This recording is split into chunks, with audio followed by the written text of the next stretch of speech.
पृथ्वी news, नवा ध्यास नवे पर्व। मुसळधार पावसाचा फटका, पाटण तालुक्यातील 20 गावे अंधारात। पाटण तालुक्यात गेल्या 3 दिवसांपासून सुरू असलेल्या मुसळधार पावसाचा फटका वीजपुरवठ्याला बसला आहे। बोंद्री गावाजवळ विजेचा खांब कोसळल्याने तब्बल 20 गावे अंधारात असून 35 रोहित्रे बंद पडली आहेत। संततधार पावसामुळे पाटण तालुक्यातील बोंद्री गावाजवळ 11 के.व्ही. मनदुरे गावठाण वाहिनीचा विजेचा खांब कोसळला।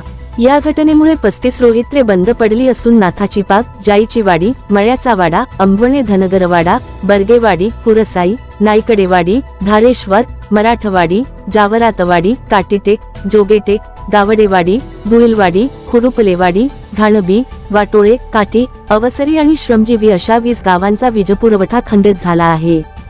गेल्या 3 दिवसांपासून हजारो नागरिक अंधारात असून दैनंदिन कामकाजावर त्याचा परिणाम झाला आहे।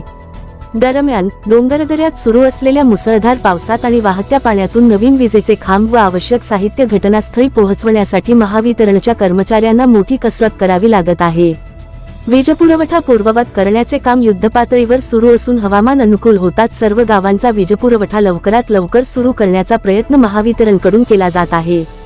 बोंद्री गावाजवळ विजेचा खांब कोसळल्याने पाटण तालुक्यातील 20 गावे आणि 35 रोहित्रे बंद पडली आहेत। मुसळधार पावसामुळे दुरुस्तीच्या कामात अडथळे येत असले तरी महावितरणचे कर्मचारी कठीण परिस्थितीत वीजपुरवठा सुरळीत करण्यासाठी प्रयत्नशील आहेत। अशाच ताज्या बातम्यांसाठी आजच आमच्या चॅनलला लाईक, शेअर आणि सबस्क्राईब करायला विसरू नका। सागर दंडवते, पृथ्वी न्यूज, कराड।